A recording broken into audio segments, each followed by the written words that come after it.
it's about media and innovation, and we have an incredible panel, a really, really cool panel of speakers and innovators in the area of media. And I'll start by reading their little bios, their huge bios. Michael Redhead Champagne, right in the middle. He is a lifelong North Ender. All right. I love that. He is the founder of AYO, Aboriginal Youth Opportunities, a youth movement that has been breaking stereotypes and creating opportunities since 2010. One of his most notable accomplishments is Meet Me at the Bell Tower, an anti-violence rally that happens every Friday on Selkirk Avenue in Winnipeg. Very cool. Awesome. Including today. So meet him at the Bell Tower at 6 p.m. And where is the Bell Tower?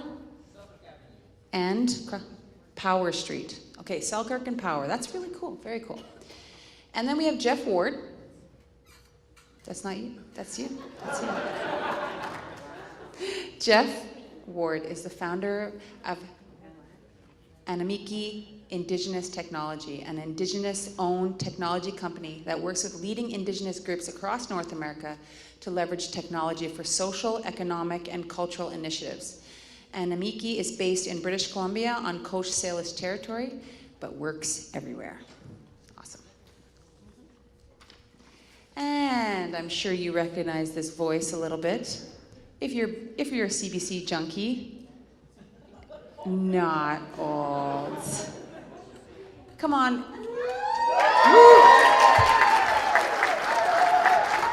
Who grew up listening to CBC? All you can get? Like, no. You're just checking. I literally put it on, and everywhere I go, I listen to CBC. So when I get to meet my CBC television people, I get all crazy. I get super fangirl. Oh, yeah. It's awesome, yeah. And I actually was interviewed. I think you and Peter Zosky might have interviewed me when I was 14 years old. Yes. Post Oka crisis. So that was the first time I ever met her. Amazing. And I was on their iconic, Good Morning, or Sounds Like Canada, right? Yep. That was amazing. Anyway, yes. So Shelagh Rogers, a lifelong veteran, broadcast journalist at CBC Radio. She has hosted and worked on iconic programs such as Morningside with Peter Zosky, This Morning Sounds Like Canada, and she is now the host and producer of The Next Chapter, love it, a program devoted to writing in Canada. It features many Indigenous writers and songwriters, and it features them often. Have you ever had a particular Wabagijik race on your show? Twice. All right. Yes. All right. Yeah, represent.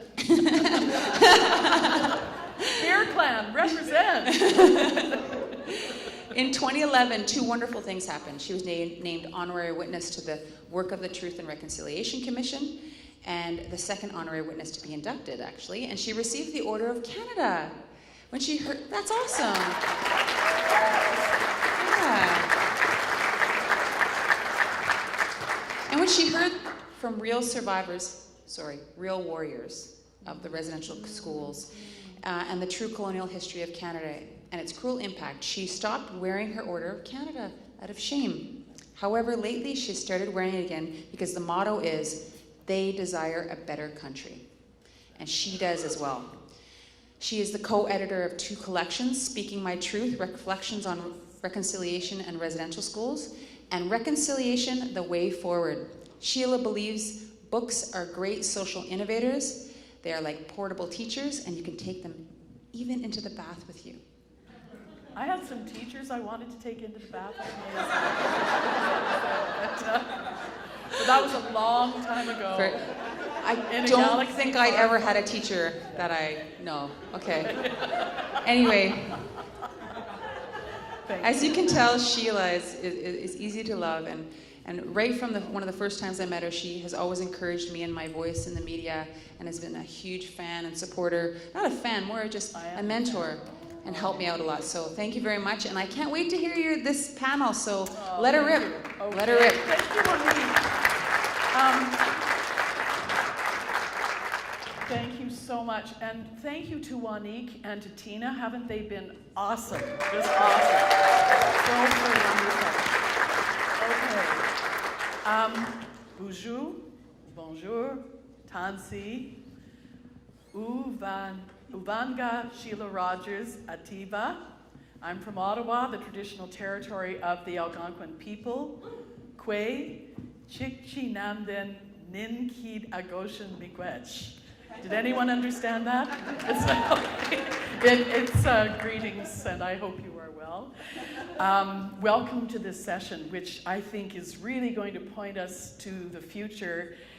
There's a lot of the future in the audience, and I'm really excited about it.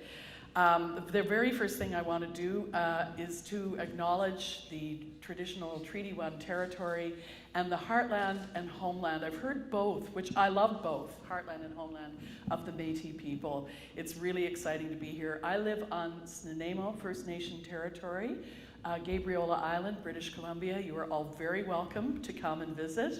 Everyone knows where I live. The house is called Nasty Manor. I don't know why, but it is. This has been a very special occasion. I've been invited just to say a few words about kind of where I'm coming from, but I really want to thank the organizers and everybody who supported this gathering. It's been massively stimulating. Right, Michael? Right, Jeff? Yeah, I guess my mic is the only one that's on, but right, everyone? Yes. It's really been a great occasion. And when I think of the word occasion, I think of the writer Drew Hayden Taylor, who's he's half Ojibwe, half Caucasian, so he calls himself an occasion. And because he's an only child, he calls himself a special occasion. So it's been a very, very special occasion. There's so much to celebrate. There's been so much energy. I think the overriding theme for me, as I've been watching through the last couple of days, is that this is about spaces. It's about the spaces between us. It's about the messy spaces when we come together. It's about, Venn diagrams. We're going to see one. I'm very excited because I love Venn diagrams. When circles intersect with each other, and there's that beautiful spot in between that's where we get to know each other, when we share our stories. And that's what I do on CBC Radio. I'm very fortunate. Yes, I have had Wabgishik Bryce on twice. I've had Wab Canoe only on once. He needs to write more books. But it's been a real pleasure to be able to do that. I would say we feature Indigenous writers because there is so much great writing, great storytelling going on right now. And at heart, I really think that storytelling is a generous act. I think it's an act of love. I love how much love has come into our discussions over the last couple of days as well. And I don't think we should be shy to use it more often. You can tell the people right next to you that you love them, because I bet you do. And I was so inspired to hear Dave Corshane, our elder today, say that he loves who he is as he speaks his language. He loves who he is. So stories are important. Stories are, I think, what will level the playing field. And I just want to say about the CBC, we have some great Indigenous storytellers, including Connie Walker, Merelda Fiddler, Lawrence Niali, and Yellowknife. I'm really excited about him. He's very young and he's just started at the CBC there. Duncan McHugh, Renee Filipponi, of course, Wabgishik Rice. And there are many, many others in the north. Kim Wheeler, of course, who is one of the producers of Unreserved, yes, with Rose, Anna Dearchild, the one and only. And I also want to you're going to know this before anyone else, Wab Canoe has just agreed to host Canada Reads again this year, which is fantastic. And then he just gave me this announcement. The University of Winnipeg has just become the first Canadian university to mandate every student to take an Indigenous course.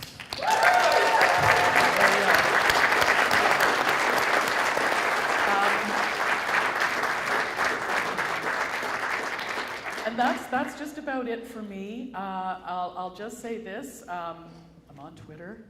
But one of the things that I love about being on Twitter is that I've been able to connect with Gregory Schofield, the Métis writer, and he does a very important act every day. he features a missing woman, and it's called Name a Day. That's the hashtag, and you can follow it as well and retweet it as far and wide as you possibly can. So now we're going to move along. We're going to hear from each of our panelists, and then we're going to talk, and then you're going to talk. I hope you will ask questions. There will be rewards for the questions. And so first of all, Michael, hi. Hello. Holy man, that's a microphone. Can you smile at Michael? Can you see him?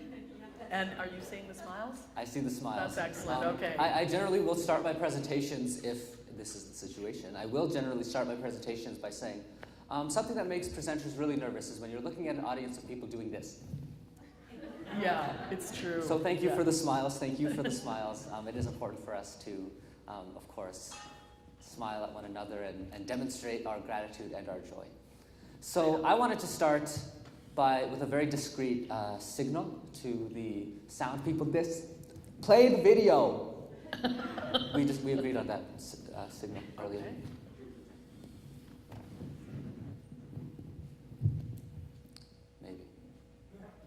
Maybe I'll just have to narrate it myself. Is it possible to dim the lights on the stage while the video is being played? Yeah, should we move? And should we get out of the way? No? Just... Oh, just kidding. Click, click, click, click, click, click, click. All right, well, that's okay. Let's collectively That's will okay. it into action. Okay, let's think. Oh, okay.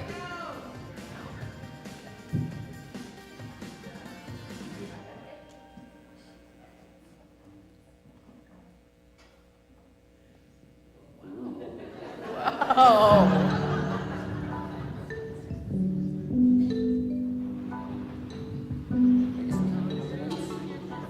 Doesn't matter if you're Cree, Anishinaabe, Caucasian, we can all agree that our children are important and that they deserve to be respected and loved, regardless of the choices that their parents or their families have made. Give yourselves a round of applause!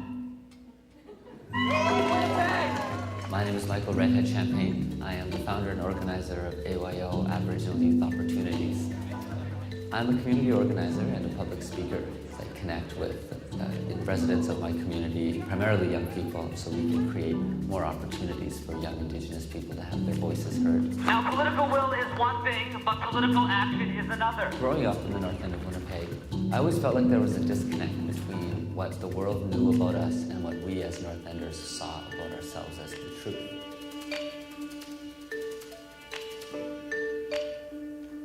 Young Indigenous people were not. Maybe we'll let it buffer for a second. Provided with opportunities to define their own identity as something that was strength-based or resilient or positive even. And instead, there was a lot of the negative realities that we faced that came to the forefront.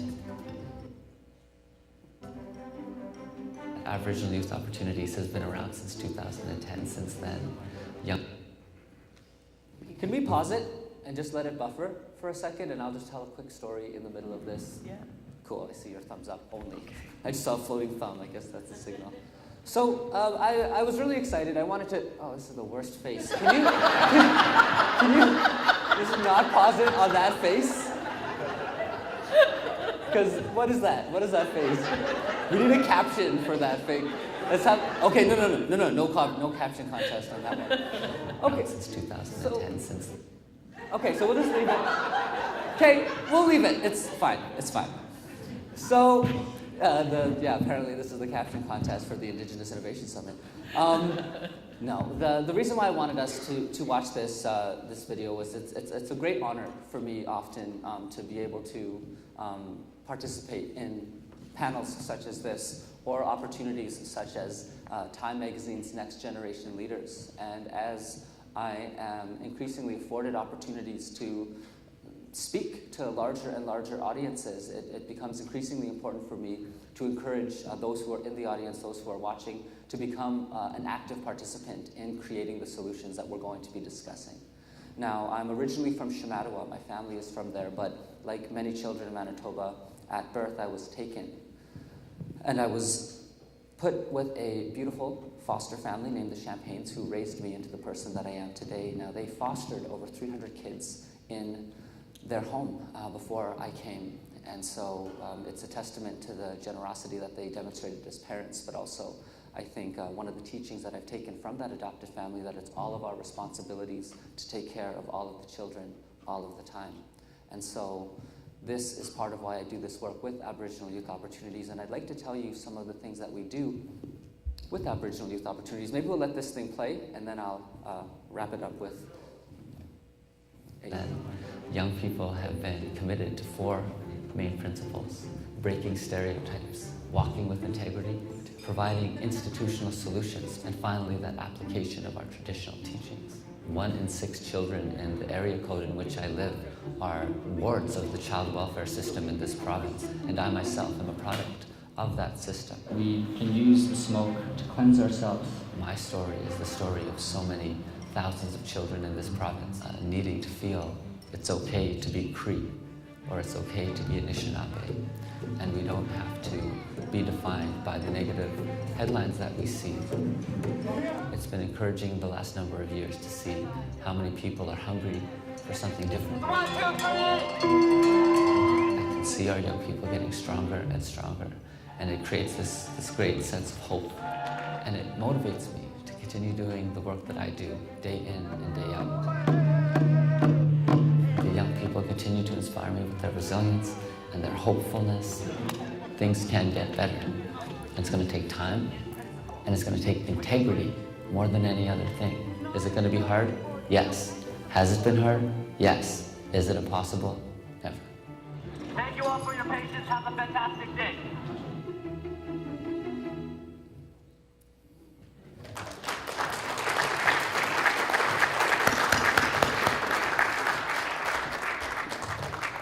So it was a pretty crazy opportunity to be the only North American person featured in that Time Magazine international feature that highlights next generation leaders. And I think what it does for me is it reminds me about what our responsibility is more than any other thing. It reminds me of what our responsibility is as Indigenous peoples in Canada,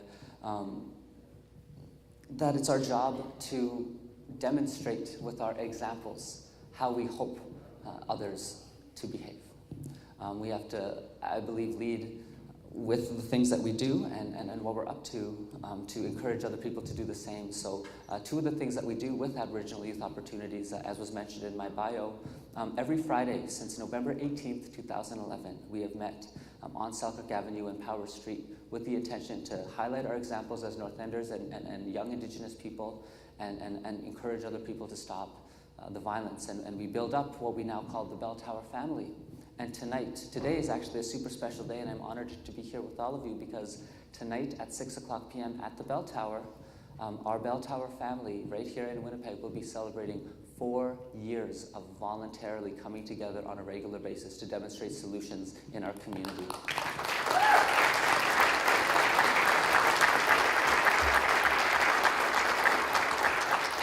And so we invite different groups. Last week it was the Winnipeg Chamber of Commerce, but throughout the years there have been community groups, individuals, citizens, so many different types of groups have come out to meet me at the Bell Tower, and it's been so encouraging to see the numbers grow. This year, in light of all of the racial accusations going all around Winnipeg, we began the Meet Me at the Bell Tower Welcome series, where we take deliberate steps to, as Indigenous people, welcome those from different communities to come out.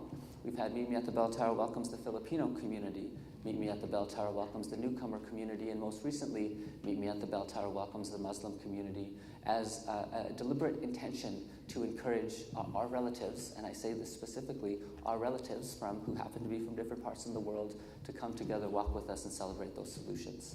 The other activity that I'd like to highlight that Aboriginal Youth Opportunities gets up to are our politics brainstorms. And we meet every Saturday at Nietzsche Commons. You saw a little bit of our session in the video. We meet at Nietzsche Commons to talk about political literacy and institutional literacy. It's important for us to be building the capacity of our community members, Indigenous young leaders, of course, but anybody who is interested in showing up. And we invite different guests to come down and help us build and expand our understanding on how to understand and navigate difficult systems such as child welfare, justice, health, politics, media, and beyond. So those are two of the activities that we take with Meet Me at the Bell Tower. And I'd like to encourage all of you, regardless of where you're from in Turtle Island, to maybe take some of those models and challenge yourself to implement some of those in your community. We have done a variety of things, and if you're interested in learning more about Aboriginal Youth Opportunities, you can check out our website, www.ayomovement.com. And it is important for me to emphasize that AO is a movement. I may happen to have a megaphone a lot of the time or get to sit on stage and be the storyteller, but it is a movement of various people, various helpers, and I'm actually honored today that in the audience we have two of the AO leaders, one of our AO leaders who helps us make our website, and one of our AO leaders who helps us do youth engagement training. So I'd like to acknowledge Grace and Jenna for being here today, and thank you for the work you do in demonstrating leadership in our community.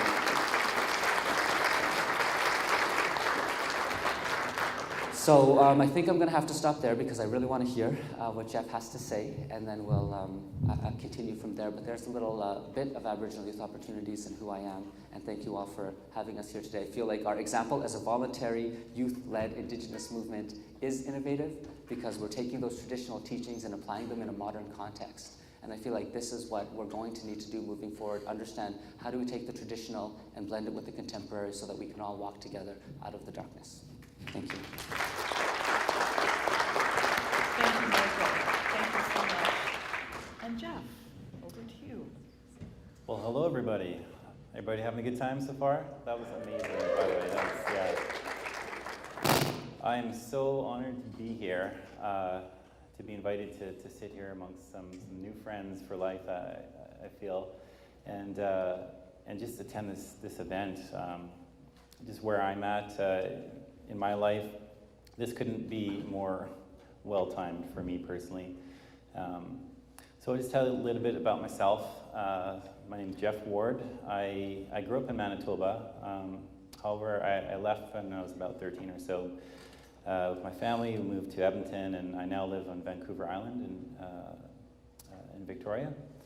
I am a mixed background as well, Anishinaabe on my dad's side. This is my dad in his traditional regalia. And my mom is Ukrainian, so I'm a Occasion. I love pierogies and bannock, okay? So yeah, so that's kind of, where I'm from is here, and I live on the coast. So my company is called Animikii. This is the screenshot from the website, but Animikii means Thunderbird in Ojibwe. The name given to me when I was a young boy here. And the image, our logo, is a Coast Salish design.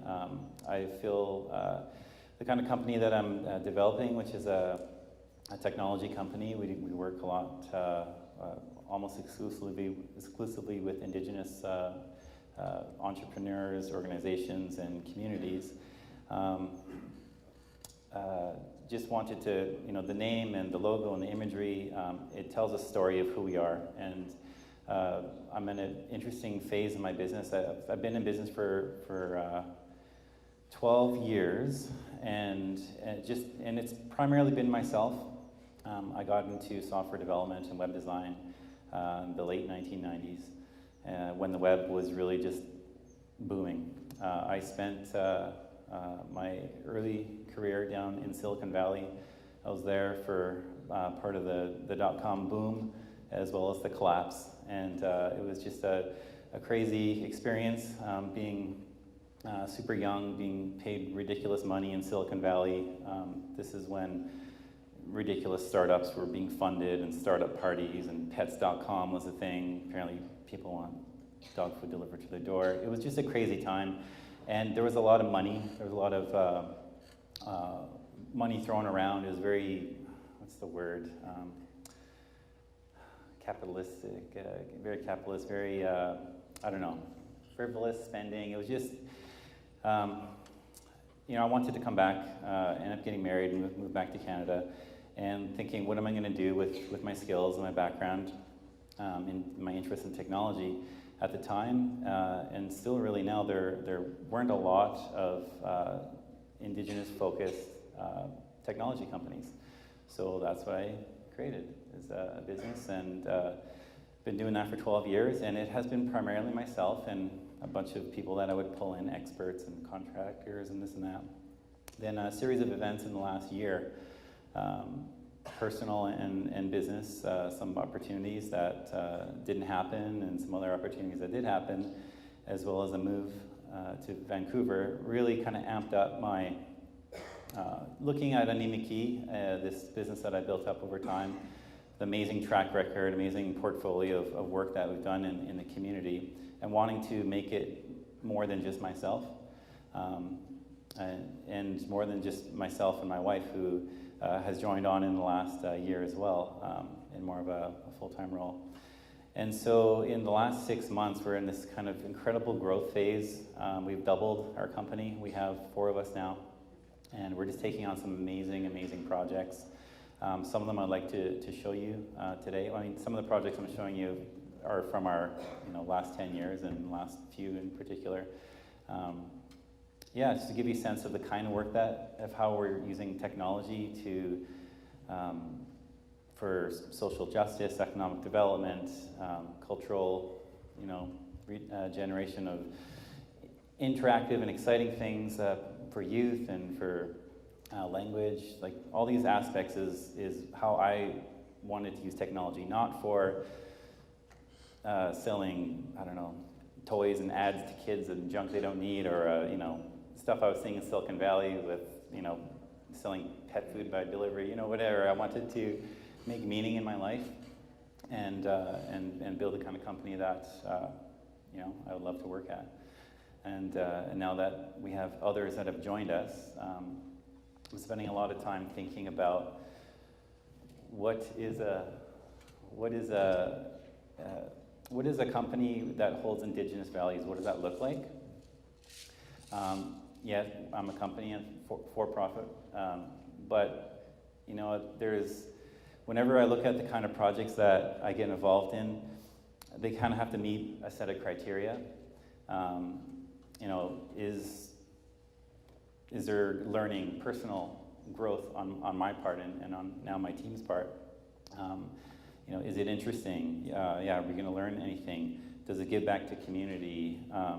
Is it making the world a better place in any way? And of course, being a business, it has to pay bills as well. And I feel there's also no shame in getting paid good work for good money for the work that you do. And now we're able to provide employment to others, and grow a bit of a movement in the technology space. So before you do that slide, I was just going to ask Michael to Jack, can everyone see the wolf? So that's your dad. Who's the wolf? This is my brother. Okay. Isn't it nice to have a brother wolf? It's fabulous. Yeah. But very cool. Yes. It's very evocative. Yeah, so this image further tells the story of who we are. This is my dad in traditional Plains regalia, and in a coastal setting, in amongst the redwoods and that. So, I'm just going to show you 3 or 4 projects. This project is called Ask Auntie, and it's a web-based training with an in-person facilitated component. Targeted at a young Indigenous women. So the idea is you sign up, pick a character, and you go through these quests through a map. And so you kind of, in this one, you hop along the lily pads and you go through, and in each stop there's a task. A task can be a video, an interactive activity, some text, something that you might have to read. So this is an example of one of the, I guess I should maybe provide context into the training. So this is a project through BC Women's and Children's Hospital in Vancouver, and they're looking at ways that they could create something interactive, looking at suicide prevention and engaging, having Indigenous girls get in touch with maybe some aspects of their life that they may not understand, or they may want to know more about in a nice, safe setting. It's also facilitated to in case there's any triggers or people need additional support. So this activity is a circle of life, and you drag this slider back and forth, and the whole cross section of the tree sort of turns. And of course, there's text above and below it that better describes, and there's lots of video. This is an activity that has a bunch of words sort of amongst the cultural and traditional concepts. And in the river, there are these logs kind of blocking the flow through. So things like in the Indian Act, potlatch bands. And you click on each of these things, and as they kind of move, then you see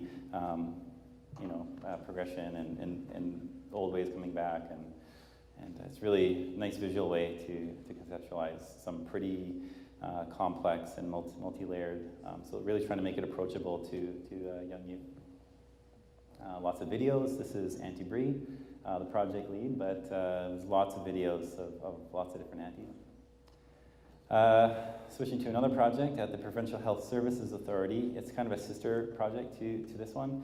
It's called Hui Shui, which is a St'át'imc word meaning let's go. And it's for both boys and girls, and we've done a younger age focus, so like, oh gosh, what is it? Like 10 to 13, and then 13 to 18. So this one is the older one. You pick an avatar, and then same kind of thing, you go through the mat. This is Sheila's Venn diagram that Sheila has. So of course, above, when you're scrolling, before you get to this, there's context, and they're talking about different values, and getting people to think about what are our kind of mainstream kind of Canadian values, and what is this Indigenous values, and where do they overlap. Other things about who are you, build your identity. This one is probably best demonstrated. It's very interactive. You click on the plus, and all these things fly up, and you get into like cultural stuff or clothing, and all these different aspects of what makes you building your personal identity. And then it adds circles around. If I were to click add another one, it all animates in.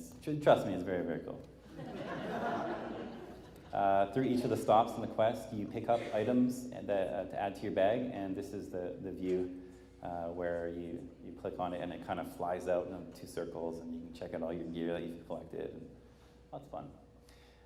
This is a project I did with the Indigenous Learning Company a bunch of years ago. This was targeted to grades 1 students in Alberta. So it actually matched up with provincial curriculum. So this one is, in school, I guess part of the curriculum was contrast and compare the city and the country.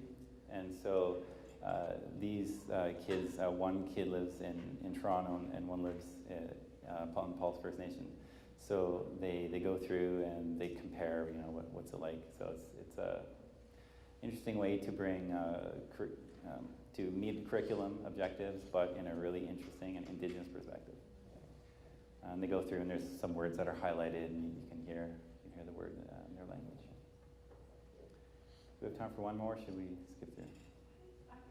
Maybe we'll move on if that's okay. Yeah. I mean, I'm a broadcaster. I'm seeing a clock counting down, and it's flashing. Does that actually mean anything? It probably does. But Wab, who will be summing up, has very kindly said we can take a little bit more time, right, Wab? Okay, that's awesome. Let's hear it for Jeff. Thank you so much. That's really great. And I do know that our time is tight, and I want to be respectful of your schedules. I know some people have to catch planes and trains and automobiles and ring bells. Ring bells. Don't forget to ring bells at 6 o'clock. Ring the bell that still can ring. So I just want to ask a few questions. First of all, Michael, I'll go back to you and ask, you know, you come here, you seem very confident. I saw you talking to people outside. Were you always like this? Were you always just, oh, I'm coming up to you and I'm going to talk to you? No? No, I think it's important for us to acknowledge the roles that our mentors have in our lives. And I think for me, earlier today, Sonia Prevost-Becker spoke on a panel. I don't know if she's still here, but she's one of my mentors. And she's she's here. And she's one of the people that taught me our young people deserve opportunities, period. And we all must do what is necessary to ensure that our young people have access to those opportunities. And that's actually why Aboriginal Youth Opportunities now has a youth engagement strategy. And when I saw the Venn diagram, I was like, it's so good, because we have 6 points that we talk about in our youth engagement strategy called Arrows. It's the one that Jenna Licious helps us lead and facilitate. The 6 things are, first of all, access. So we have to make sure we're accessible to the people we're trying to help. Secondly is resource. Once you get access to someone, give them the resource that you're providing. Thirdly, once they have access to those resources, you build a relationship with that person that is meaningful. You know their name, you know their family, you know what they're good at, you know what they're allergic to, etc. Finally, once you have a relationship with someone, then you can craft a relevant and meaningful opportunity for them. And that's the O. And the W is welcome, and it's about how we have to behave and treat one another. We have to be welcoming at all times. And finally, the S is the support. This is ideally where we work ourselves out of a job where I built so much capacity in you that you don't need me anymore. And so Arrows, as a youth engagement strategy, has been something that we try to demonstrate. And I think it's important because as innovative as it may sound, and Arrows has been accused of being innovative in the past, it's actually ancient. It's the traditional way that our communities relate to one another by providing those opportunities and building healthy and meaningful relationships with one another. And if we continue to do that, we can find success on the street like AO does, or in the boardrooms even like AO does. And I'd like to encourage anybody who's part of an organization to have young people participate at the board level. That's one of the things that Sonia Prevost-Becker helped me with. She helped me be on my very first board as a youth representative, talking to board people about policy and how the organization runs. And for me as a young person, it was very important to have that opportunity to participate. And so all of the activities that we're up to with Aboriginal Youth Opportunities are volunteer, leadership-oriented, trying to develop people with models such as Arrows that allow us to relate to institutional spaces, but we're just people doing things. We're all volunteers and we're just helpers. And so those types of things I think are important to share. And Jeff, is there someone you would like to acknowledge who helped you along the way? Or like, were you 18 and you went to Silicon Valley and, you know, made your fortune and then it bust? Well, it definitely wasn't a fortune. But, you know, I don't think I could say just one person. For me, I've been calling my family my personal board of directors, not just in business but in life, and I'm very lucky to have 2 older brothers who are very supportive in what I do, but also both very entrepreneurial. One of my older brothers, named Scott Ward, he's a stage hypnotist. I'm not sure some of you have seen his show, but it's hilarious and amazing. We actually wrote a book together on business, and it's something that we been riffing off each other. In fact, it is. It is. Yeah, go ahead. And you know, and both my parents, you know, in different parts of their life, they were very entrepreneurial, and I think that experience when I was very young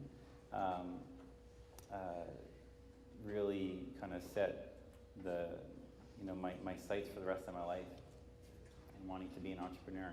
And so now with my boys, and I have two sons, 6 and 10, and we've got some pretty hilarious videos on YouTube, business related, where they get them involved. So I hope to inspire them as well. Really like the idea of a personal board of directors. I think that's definitely a takeaway, isn't it? It's wonderful. And in the short time, I keep the clock keeps readjusting. So I'm trying to, you know, flow gently, as I have heard mentioned often over the last couple of days. But is there advice you would give to young people who really want to make sure that they are doing well, that they are doing good? I think for me, my biggest advice for young people is probably best demonstrated by this this drawing that I have here. Now, there's an activity that was provided. My favorite moment, I just have to say, of the Innovation Summit so far was at the very opening ceremonies when one of the representatives from the Friendship Center said, "I'd like to thank whoever put these notes together for me, speaking notes," put them down and said, "I speak," he had a grandfather and he said, "I speak from the heart." And I just thought that to me, captured so much of what innovation is. And so, back to this card, we've been asked to fill out this Tinder-like description with a picture. And what I think is important to note is that innovation, these types of things are helpful to provide structure so that we can all share consistently different information. And in order to measure things, we have to do stuff like this.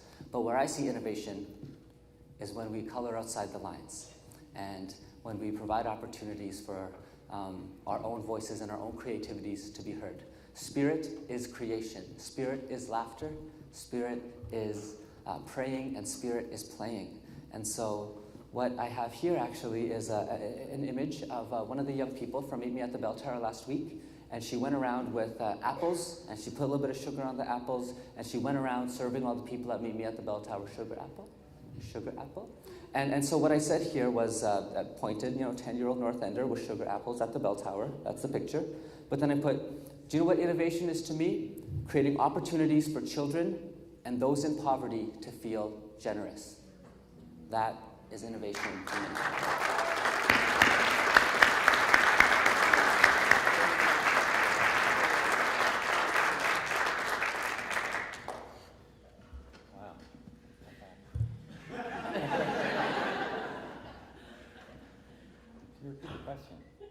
Reframe it.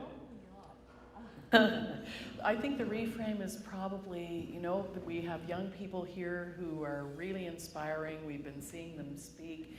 Last night, Jessica, you talked about, wanting to get the tools in the toolbox to go out in the world. And I can't remember who it was, and maybe it was you, Elder Dave Crochet, who talked about doing well, being well, but also doing good, So where do you find those tools? What kind of advice would you give a young person? My advice is go where your passions are, but also where your strengths are. Because I can be passionate about singing, but I'm not like the greatest singer. I'm passionate about technology, and that's where I'm a little bit better technologist than I'm a singer. So. Find what is working for you and do more of that. And in order to find out what's working for you, you have to experiment. You have to try a lot of things. Our kids are in all kinds of different events, and none of them has stuck yet. We haven't found their thing, kind of thing. But we're going to keep giving them opportunities until they find that thing. Okay, that's great. I just actually did get a serious wind-up signal. So these two lovely, lovely people are going to be available for your questions later afterwards. You can hang out a bit before you go to the bell tower, right?